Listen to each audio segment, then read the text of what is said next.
Welcome to Pop Culture Retro, which was recently voted the 15th best podcast by the residents of the Golden Years Retirement Community in Boca Raton, Florida. Each show, we'll revisit some of your favorite pop culture memories with insider and outsider perspectives. Now, please help me welcome your hosts, Ike Eisenmann and Jonathan Rosen.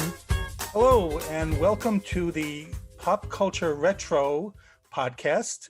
And I am one of your hosts, Jonathan Rosen, a semi-beloved children's author. And this is my co-host, Ike Eisenmann. And Ike, introduce yourself. Hey, everybody. I'm Ike, and I'm known for my work in the classic Disney films, Escape to Witch Mountain and Return from Witch Mountain, and also my parts in Star Trek II, Wrath of Khan, Cross Creek, and gosh, so many other credits that I'm forgetting them all. So anyway, I hope you guys are somewhat familiar with me. I think your intro is a lot longer than mine, but but yeah, the purpose of this, if anyone, since this is the first one, I'm just going to spell out a little bit what we're planning to do here. We plan to, talk about old retro things like, music, movies, television shows, games, things that were popular back in the day when we were growing up. And we're very fortunate for our first guest, our guinea pig for the first one is Steve Lamar, who was involved in, well, Steve, why don't you introduce yourself and tell us about everything? Yeah, Steve Lamar. I'm an old friend of Ike's. We go way back. I guess my claim to fame is I was an associate producer on ALF back in the day, and did the first 3 seasons of that. Boy Meets World is another kind of popular show that I worked on. But I've since moved to Nashville and live in Nashville, and then I'm a film producer here. Well, before we even begin, there's one thing. I mean, I don't even know how many interviews you've done. This is probably the first time you're going to be asked this question, because I read your book. I finished your book last night. Okay. And the thing that intrigued me, not intrigued, I guess, that I loved, one of the things the most, is that you used to work at Farrell's. And Farrell's was one of my favorite places growing up. So if you could just spend a couple of minutes telling me about that experience, because I miss it so much. I gained so much weight. I was 17, and when I first moved to LA, kind of immediately I met a girl there, and then we kind of became a thing. And then she decided she wanted to move to Hawaii. And so she called me. She was going by herself, doing her own thing. And then she called me the next day and, wanted me to come. So I was literally there the next day. So 17, a girl calls, you go running. Yeah, this one, yeah. And then I ran the other way, but that's another story. But there wasn't many jobs to be had for a white kid on Maui. They didn't do anything, and it's 17, and so I got a job as a waiter at Farrell's, and then kind of ended up being like an assistant manager there for, I don't know, 6 months or something like that.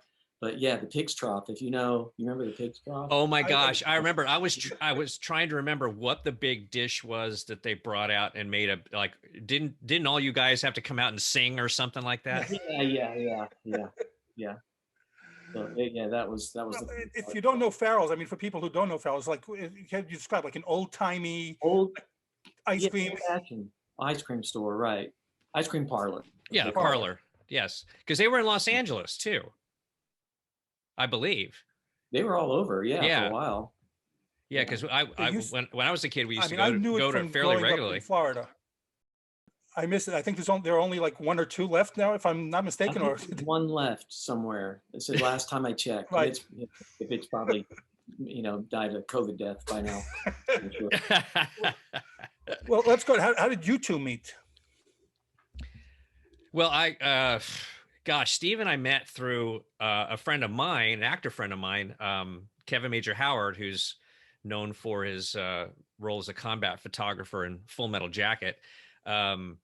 Steve will help correct me on this, but right. I remember talking to Kevin. I owned my own house at a very young age, and I was looking for a roommate because I was there on my own.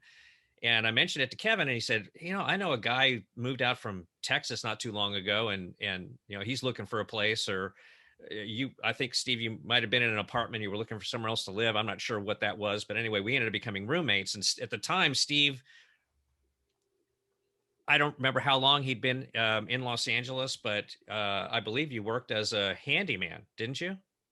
Well, first of all, you got everything wrong, but I'll okay, good. Well, then, thank you. No, we didn't need to I'm getting old. Kevin Major Howard, that part's right. But we were just friends. He just introduced us. We were hangout buddies through Kevin, and so we were friends for a while. And then I was in a horrible roommate situation. He had mercy on me. Said, "Why don't you just come live here?" Okay. Yeah. Okay. Thank you. Thank you. I think first you asked me how much I was paying, and it sounded good to you.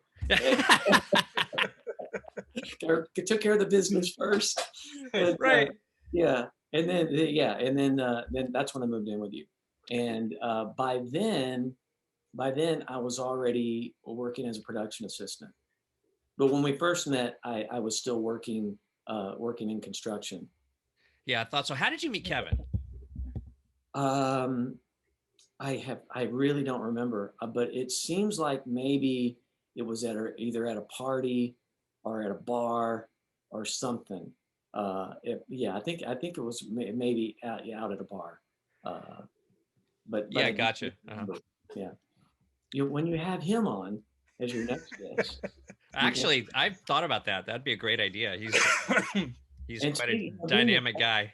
Yeah, I feel like I'm your space monkey. Yes, exactly. You are the test subject. well, I like to say, I finished reading your book, Sam and Me, the week I spent a year with Sam Kinison. So I don't know if you'd like to start with that first, or with ALF first. Let's start with Sam first. Yeah. This was just, fascinating book. If you have everyone out there, whoever will listen, for our three listeners to start with, to go get this book. How did you first come across it? I saw that the book that Ike introduced you to say, go see this comic. Yeah, Ike had been going to the Comedy Store and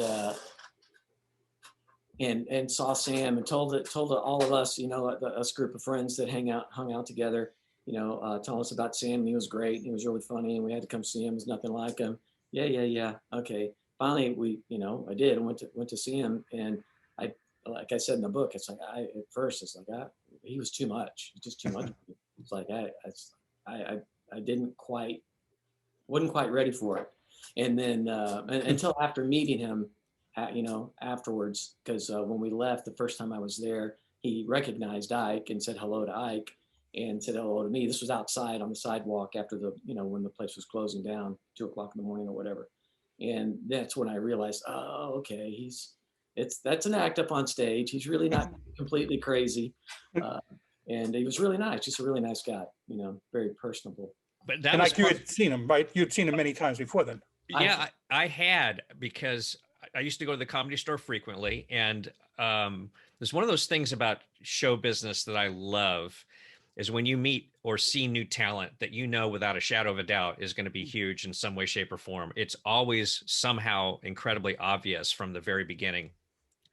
And at first, I didn't think that until I got deeper into watching his act, but I was staying late one night because Sam, the thing back in those days at the Comedy Store, Sam was so volatile and so crass and so shocking that the Comedy Store wouldn't even put his set up before 1:30 in the morning. They waited till everyone was really drunk. And just before last call, or at last call, was when Sam went on. And the first time I saw him, I was just, my jaw was hanging open, much like Steve's, because the first thing he did was he walked along the stage, and we all, everyone who's familiar with Sam Kinison now kind of knows his physical bits, but he didn't say anything for about 10, 15 seconds. He just looked at the audience and laughed and put his microphone up to him and said, I can't wait to see how many people I can offend enough to get to walk out of this place. And that was how he started his act. And I thought, okay, good grief, where's this going to go? And then it just went both uphill and downhill from there. But I was blown away. I was so uncomfortable because I laughed so hard at how uncomfortable he was making me. And I thought, I don't know, there's something about this guy, and who knows what you can do with him, because it was just so outrageous. And so I finally, I said to Steve and my buddies, you got to come see this guy, not thinking that it was going to go anywhere. But they finally came out, and then and then Steve had his impression of him. And but you talking to him outside, he would hang out and have a cigarette. He was really soft spoken and sweet and nice, just like, I mean, so polar opposite of that on stage persona. So I think that was helpful, and in letting Steve kind of take the next step that he chose to take, which I'm certainly grateful for. Well, Steve, you were working with that show. I mean, you sent us a clip yesterday. You sent us in advance to see, not the clip, the whole show of Washington's. So you were involved with that show. What your job was to go get talent? I mean, I just want to try to understand a little bit. No, I was a production coordinator on that. It was it was the first series I'd ever worked on, and I hadn't been in the business very long, but I was working with the same people. And Tom Patchett was the showrunner, producer, director on the series. And Could you tell us a little about the series as well? Because I didn't even remember the series. No, nobody does. Washington was a comic strip. That's how it started out, as a comic strip. And then Showtime, which was just starting to do some series work besides movies. Mm-hmm. That was one of the early series. Wanted to turn that into a sitcom. And so Tom Patchett developed it, and I was working on it, and I knew Tom well enough that I knew he would love Sam if he would see him. If I could just get him to go, he would love him. And that was before the days of cell phones and cameras and video. So it's not like I could just say, here, look at this clip. I just had to tell him about it, and I just bugged him long enough that he finally came to see him. So, which is a big risk. It's at the time, that was always a huge risk in the business when you're taking someone of Tom Patchett's stature and saying, please come see this guy because I think he's funny. If it goes bad, it could go really bad. Yeah. Yeah. Well, like I mentioned, because Washington's, I mean, at that point I didn't have I think I had Showtime earlier when I was living in Florida, and we moved to New York, and it wasn't even available where we were living then.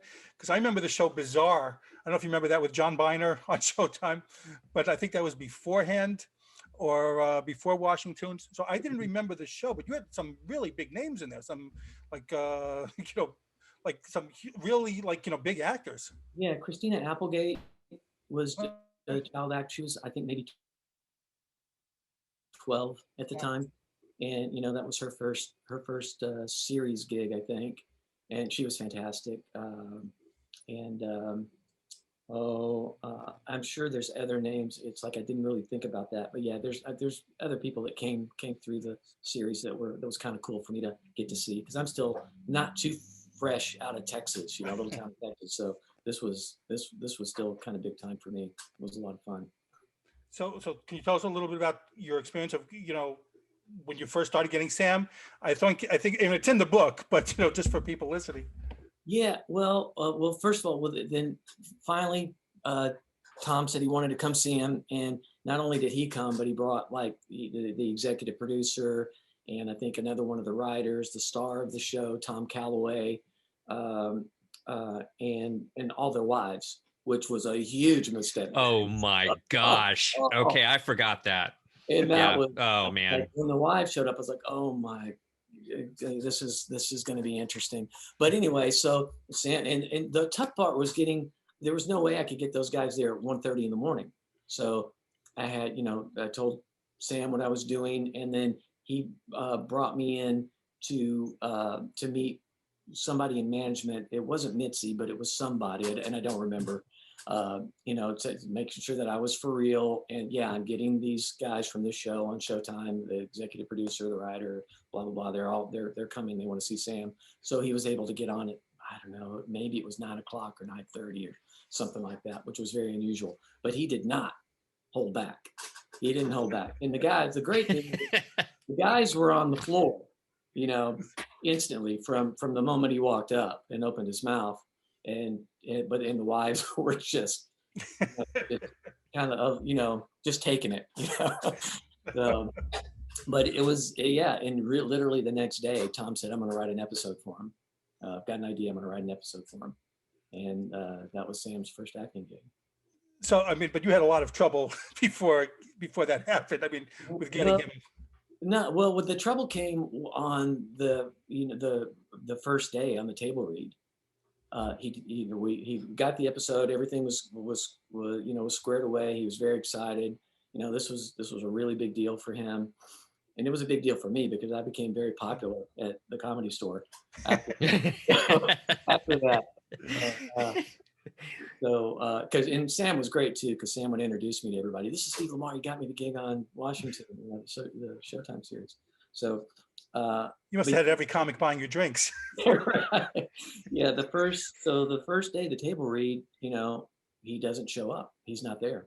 This is Monday morning, because we were, it was Monday through Friday from table read to rehearse to, block and shoot on Thursday and Friday. There was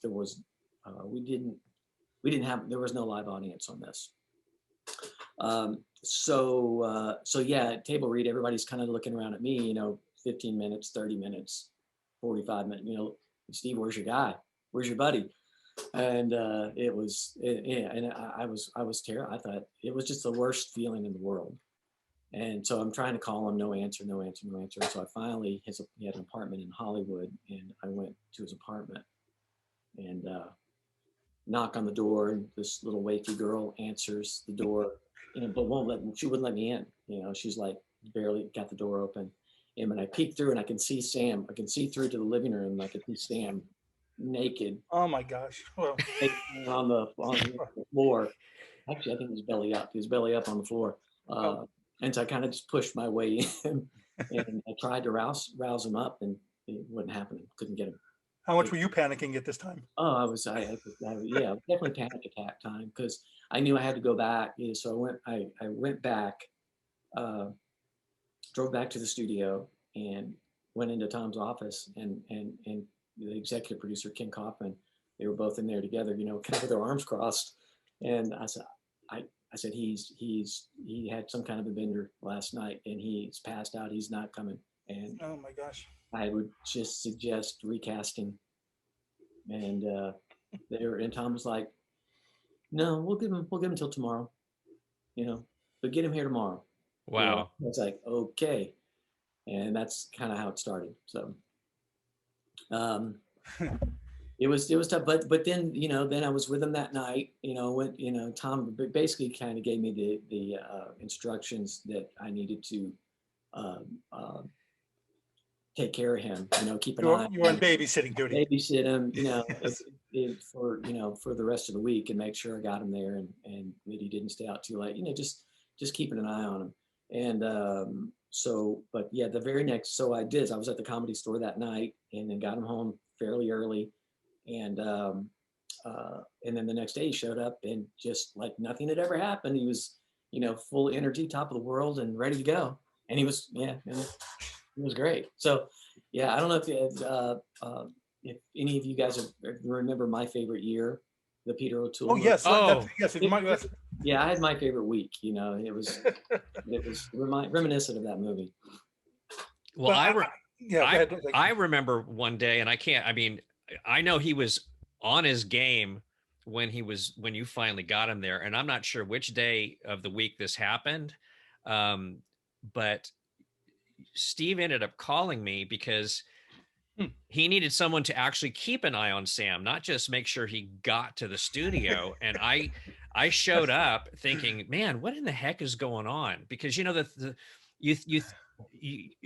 Steve filled me in on what had happened, and I was just completely shocked, because here's a guy brand new, can barely afford his apartment or the clothes on his back, gets an opportunity for a paid gig, because they didn't make money at the Comedy Store. This was a paid gig, and he just doesn't show up. It was like beyond anything I could imagine. So I go in, and now I'm standing there being Sam's shadow, following him everywhere, because at this point, Steve and I both knew anything could happen, because he was incredibly unpredictable.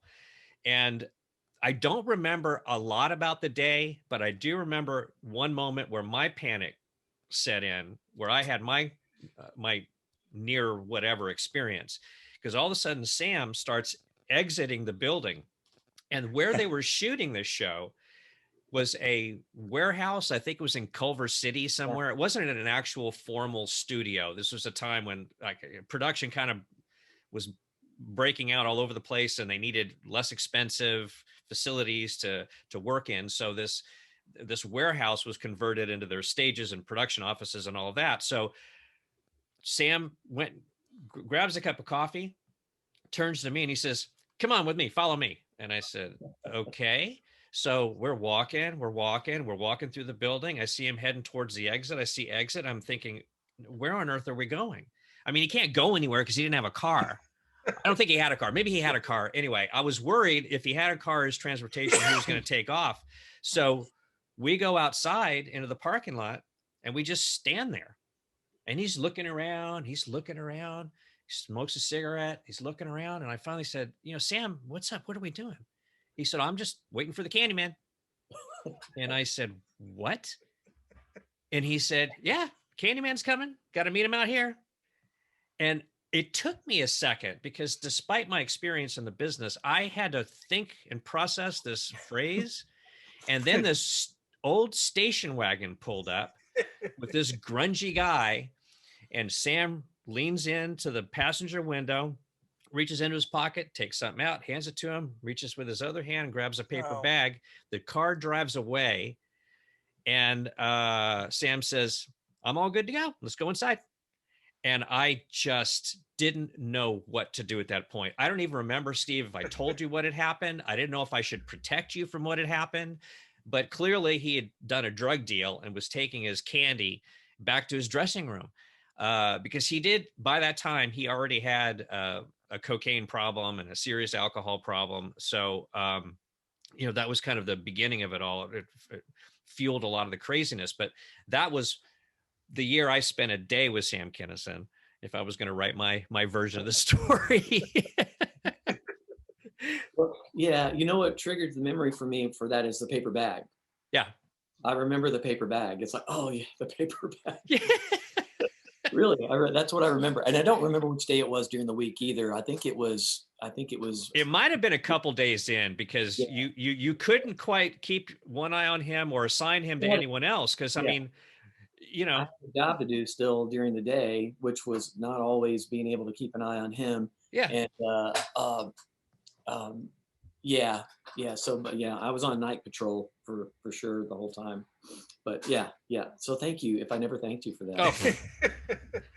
Yeah, my Well, pleasure. That was one of the parts in your book that I found that was a funny part also, that he just, took out Coke and just said, "Want some?" Like, just like nothing. That was at the night I was at the Comedy Store with him, when he told me, "Hey, let's take a walk." And we walked through the parking lot, and there was a Jeep, and he just took the mirror, yanked the side mirror off that. I was like, "What the hell is he doing?" And they kind of tucks it under his jacket and walks back into the green room or little dressing room, wherever we were. And then he pulls it out, and that was his mirror, Oh, good grief. Mine, so. Well, there's also one part in the book that I'd love to hear a little bit about this, if you can, that you spent the night that, Sam brought up this surprise guest, and, and no one knew, and you were like shocked who it was. If you'd like to talk about that a little bit. Yeah. It's funny, because I was going to spend a little time going back through this and reading it. It's like you were saying, surprise guest. I'm like, what? Oh yeah, So he didn't tell me who it was, no, he did tell me who it was, but it was a surprise guest for everybody in the audience. And but he wanted to make sure I was there, and didn't miss it, and was out watching. Yeah, he was on, and it was a late night, and Robin Williams comes in, makes his way in, comes up, gets on stage with Sam, and they just did 20 minutes or whatever together, just riffing off of each other. And and Robin Williams, of course, was when I was a kid, Mork and Mindy was a huge show, and Robin Williams was huge, and so getting to see him and getting to see him live, And then that was awesome. That's definitely a highlight, memory highlight for me from LA. Well, could you give us a little bit what happened when you met them backstage? Yeah, Or yeah, I know I'm milking this. Then right after they went off, again, it was late at night, so they went off stage and they immediately kind of just made their way back into the kitchen at the Comedy Store. And so I'm, there's like these double doors, right? And so I'm kind of peeking in, and Sam's back was to me, and Robin was facing me, and they were 30 feet into the room or something. And I kept looking, but I didn't want to knock. I didn't want to go in. I didn't want to disturb. It's like it's Robin Williams. It's like I can't just barge in. And so I was really timid about going in and getting Sam, but they kept going and going and going, and it kept getting later and later. And I poked my head in again, and finally, Robin, who'd seen me every time, finally, kind of nudges Sam, like, you know who this dude is? Who is this guy? And then Sam turns around and says, "Oh, Steve!" It's like he forgot me, right? And then he pulls me in and introduces me to Robin, and then I didn't want to leave. You gotta just keep going. I'm just gonna sit here. I'm just gonna, enjoy this moment. So yeah. But when I went in and finally Sam had introduced me to Robin. Robin said, "Oh, nice to meet you." He goes, sorry if I was giving you a weird look." He goes, "I thought you were gonna kill me." I was like, no. Oh man. No, I just here for Sam. I might kill him. But not you. Promise. Okay, if you want, I'd like to segue into ALF a little bit. Now, how did you get involved in that show? Because it was Tom Patchett created that show with Paul Fusco, the puppeteer, and so that was, again, fairly early on in my career. But I'd done Washington with Tom, and there was a few. I think there might have been a couple of little pilots or two, and some other small shows. And so when ALF came along, which was we were doing some other work. I forget exactly what it was, but he was writing ALF, and I actually delivered the ALF script to Brandon Tartikoff. So the pilot script went from Tom Patchett's hands to my hands to Brandon Tartikoff's hands, which he was the president of NBC at the time. And wow. And then the show, they picked up the pilot, they shot the pilot, and then we had to reshoot the pilot, some scenes in it, because they loved it. But Brandon Tartikoff said, "ALF doesn't come in quick enough. It's like watching a basketball game, and Kareem doesn't come in until the third period. It's like, you gotta get him in quicker." So we reshot it, and some scenes, got him in faster.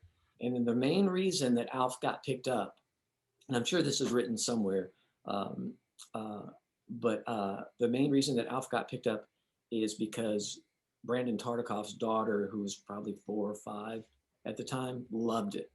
She couldn't take her eyes off of ALF, and she was mesmerized. And so he knew that there was, besides it being a funny show, I think the merchandising thing, kind of clicked, and that's the main reason that the show got picked up, was Brandon Tartikoff's little girl.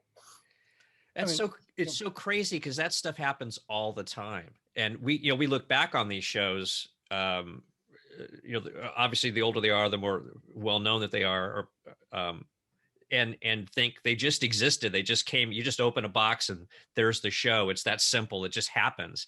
But it can be as ridiculous as that, or someone's wife or a friend or something. President of the network's daughter likes the show. I mean, it's always remarkable to me, and I've been on that side of many situations like that. So it still amazes me to hear stories like that from other projects. Yeah, well, just on a similar note too, the little boy in ALF, his name was Benji Gregory, and he was not. I remember he was not Tom Patchett's first pick, but Barney Brillstein, who was the executive producer of the show and Tom's manager, you don't know who Bernie Brillstein is, you look him up. He's got an incredible history. But he, when Benji came in to audition, he was wearing this cute little cap, you know, those are like a little English cap kind of thing, sideways. I forget, you know, like a riding cap kind of, and he just looked adorable in the in the cap. So Bernie was like, he was sold. No, got to have the kid in the hat. You know? Well, I mean, Ike and I were talking about ALF yesterday a little bit. I mean, if people don't remember, ALF was a huge show for a while there.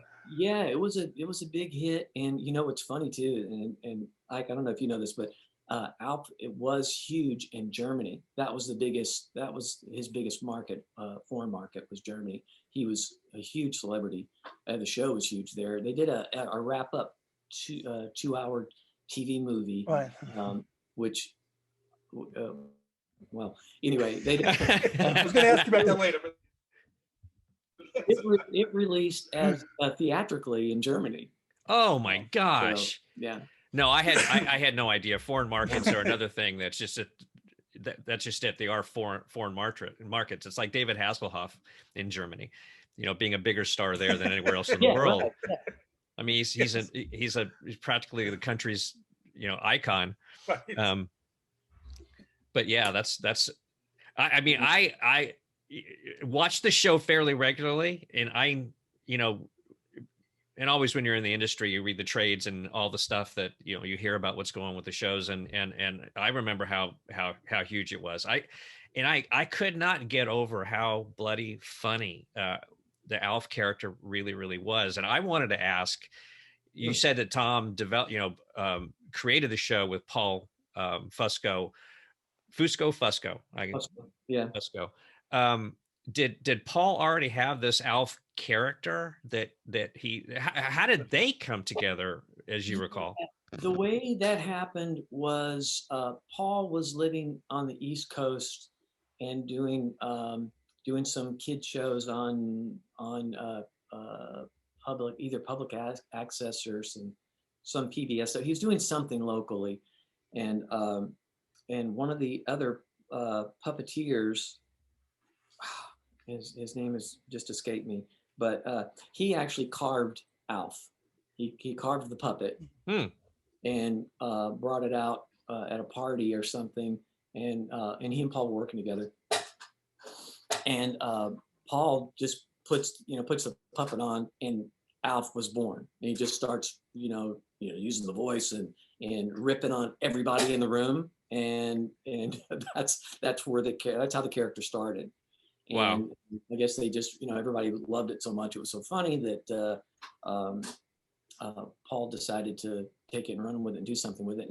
And I forget how he connected with Bernie Brillstein, but he connected with Bernie, and Bernie became his manager, and of course Tom was being managed by Bernie. So Bernie put them together, said, let's make a show, and Tom created the series. Well, now I don't know if you don't want to answer this. I mean, you don't have. We'll edit this out later. But I have to ask now.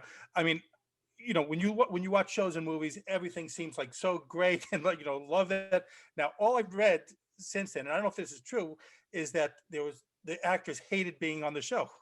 Is that anything true at all, or no? Not well, to a certain extent. Max Wright, who passed away a couple of years ago.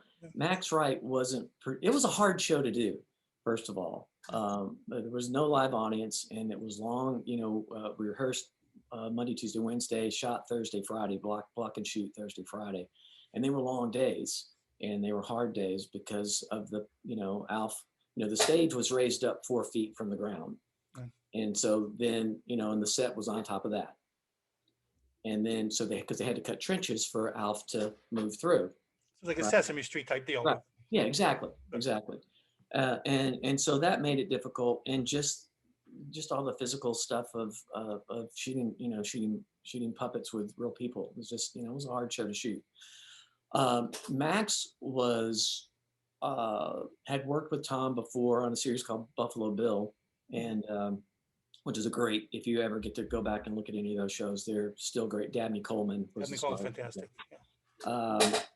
Anyway, so that's where he came from, Max Wright. But yeah, I think Max had he had demons and some drug issues, and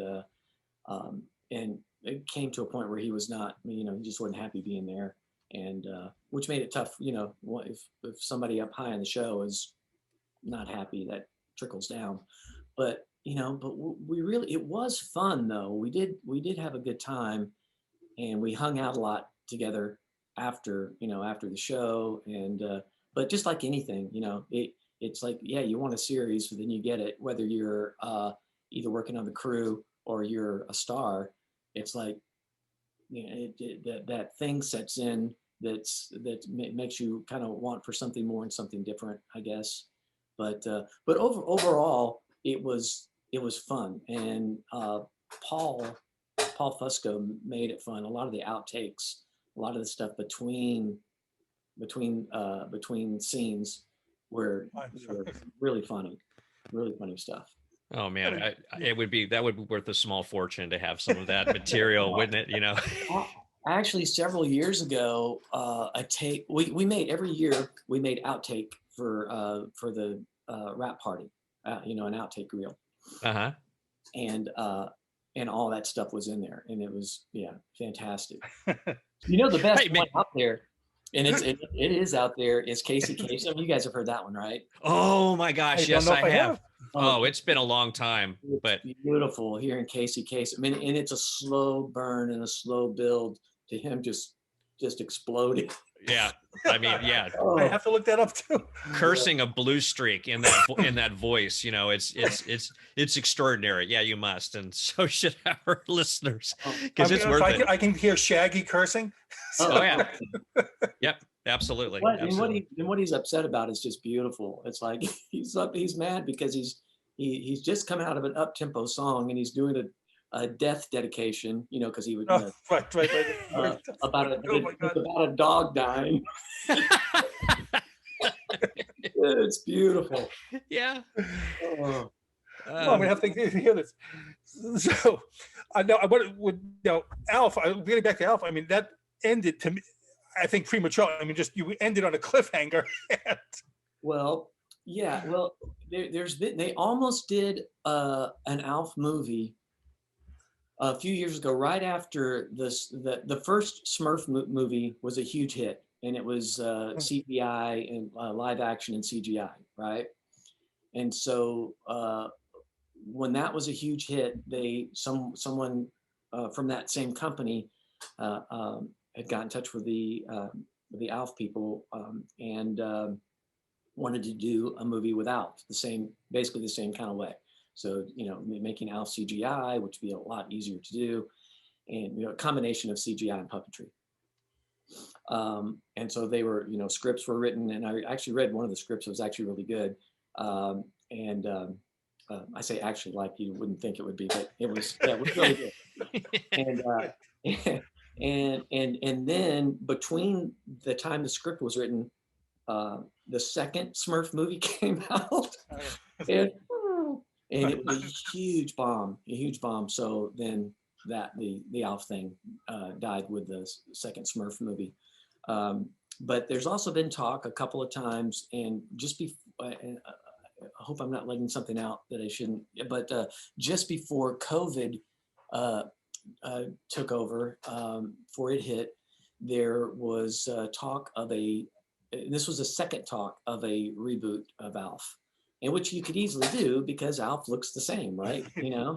Oh yeah, absolutely. It would be awesome. Right, but it was going to be a complete redo, a complete reboot. A different story, and not the same setting or the same characters.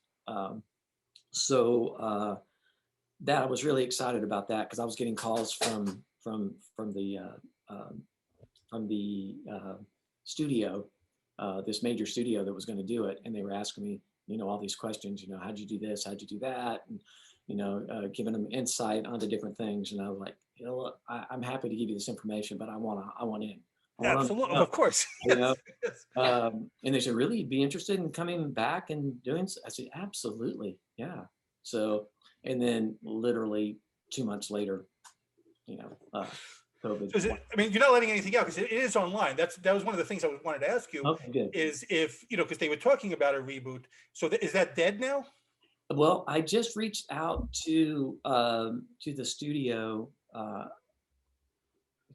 About a few weeks ago, maybe a month ago, and I haven't heard anything back. So, either it's not happening or it's not happening with me.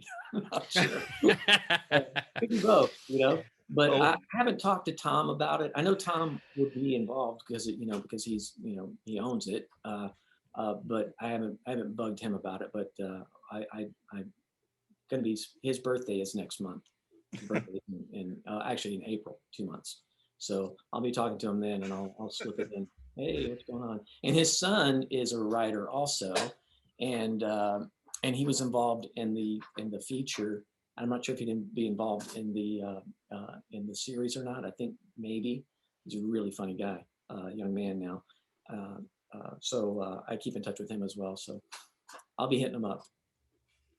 I hope so. Good grief. I don't really want to move back to LA, but for ALF, I would go back for a while.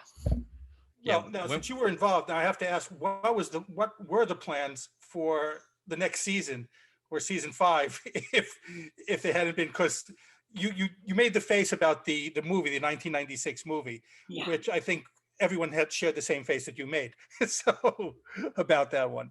So what were the plans to, I guess, continue the season? What was the resolution going to be? Well, I don't, honestly, I don't know, because there were 4 seasons of ALF. I did the first 3. And after the 3rd season, we did a pilot with Sandra Bullock called Working Girl. And Working Girl got picked up, and then Tom asked me, "Hey, it's your choice. You wanna stay on ALF, or do you wanna come over and do Working Girl?"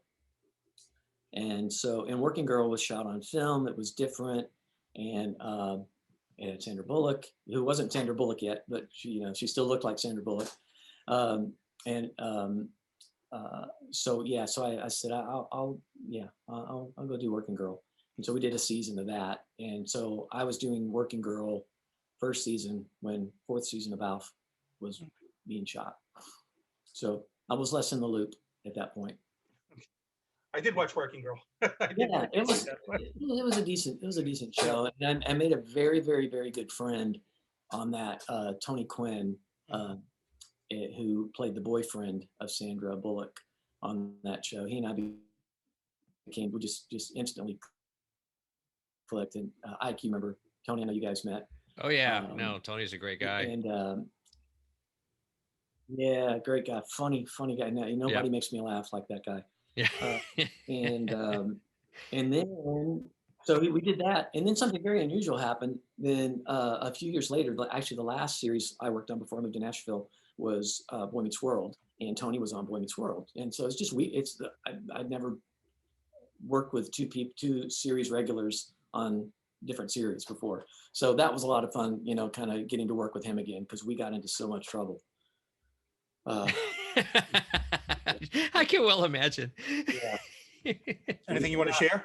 No, we couldn't be on stage together, on set together, and rehearsing, because we would end up cracking each other up and interrupting the rehearsals. So it was just, and there was a lot of Nerf gun wars, So that was, but he's a fun guy and still a good friend. Boy Meets World was a good series as well. Not much to talk about on my end, other than it was, I think it was season 3 or 4 that I did. It was a great, the show was doing really, really well. And I was just ready to make a move. Mm-hmm. And I'm also, at that time, I was, had aspirations to be a singer and a songwriter. And even though I wanted to, early on, it's like I've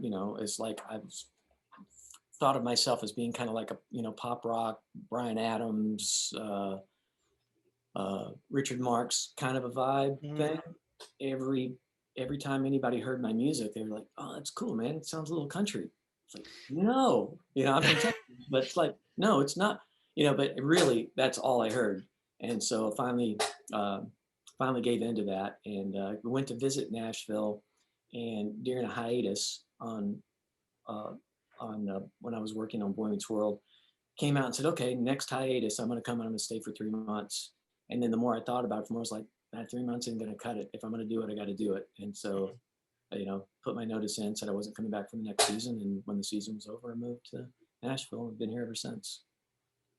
Do you like to tell everyone what you're up to now, so we can catch up with you, what you're up to now? Yeah, well, let me go back, because I don't even know if you know this story, but what really finally got me to move to Nashville was I was living on Ventura Boulevard, near my old apartment there. And if you park on the street, your car's going to get broken into. It doesn't matter what kind of car you have, what kind of alarm or whatever.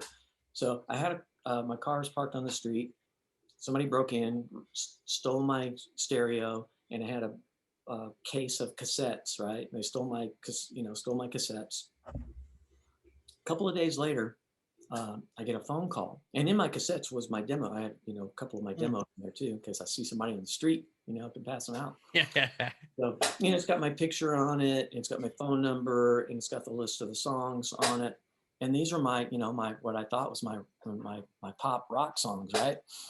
So I get a call a couple of days later, and my phone rings. Hello, hey, is this Steve Lamar? Yeah. Hey man, I heard your demo tape. And I got to tell you, man, that's really cool. Oh, cool. Who is this? He goes, no, I just wanted to tell you that your demo tape was really cool. Where'd you get it? A friend of mine gave it to me.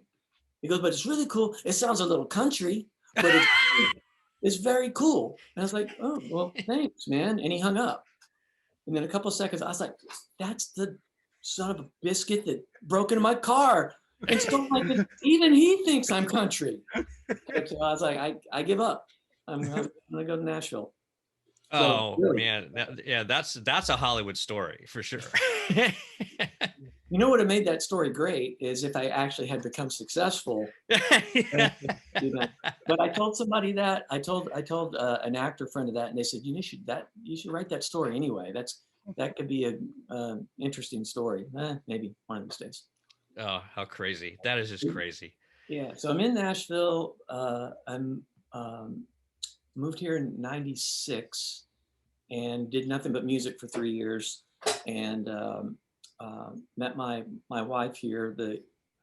I was here for a year. She was passing through. I had a regular gig at Opryland Hotel at one of the bars there. I had a trio that I put together, and I was playing there 3 or 4 nights a week, and writing and doing songwriting during the day. And so my wife, she came passing through, and met her, and basically just didn't let her leave. And that's the short story. And then after about 3 years of doing music and it not quite happening for me, I was like, and then we'd gotten married. I was like, I'm ready to get back to work and start making a living again. So I just sent my resume out to some different production companies here, all of them, which was 4 or 5 at the time. And one of them finally called me back, and I ended up meeting with them, and they were doing a lot of work in LA. They were doing promos and network promos and things like that. And they thought because I'd had that experience in LA that it would be a good fit. I ended up working with them for 10 years as their staff producer. Did a lot of music videos and specials, and like I said, a lot of promo work in LA. And then started my own company about 10 years ago, repping a couple of directors and just doing. I used to do a lot of music videos, but those just not as maybe a couple of those a year now, but mostly commercials, primarily commercial work, and some also doing some documentary work now as well. And that's great. So a little bit of everything, I'll ask you, and I'll ask Ike too, both of you, because I don't think I haven't asked Ike this. You guys miss LA, or are you happy being away from that? So I'll go first. I don't miss a thing about it. I really don't. LA, LA is a hard place it's just a hard place to live, especially if you have to get about town in any way, shape, or form. I mean, it's not a joke or a cliche. The traffic is the most horrendous thing you can possibly imagine. And I think a lot of that was many things pushed me over the edge to leave and relocate somewhere else. But just how ridiculously long it takes to get from one place to another, if you just want to meet someone for lunch, it's just completely insane. And until you experience that, you just don't understand. And so, no, I don't miss any of the harsh parts about LA. I do miss the restaurants and the food. That I will say I do. Because it's funny how food culturally is such a strange thing. And in Los Angeles, New York, it's got tons of restaurants, but they're all at a certain price point and they get more expensive, the better, which is true of LA.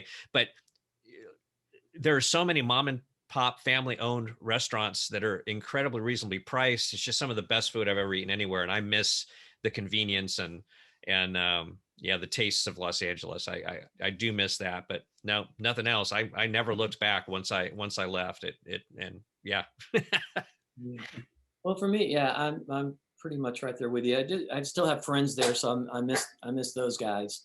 And but I usually go back pre-COVID, a couple of times a year for work. I'll have a shoot that will, job that will bring me out there, and so either jobs or a meeting or something. So I get to go back, but I do find the longer I've been away from it, the less time I can spend there. 2 or 3 days, and I was like, I'm ready to get out.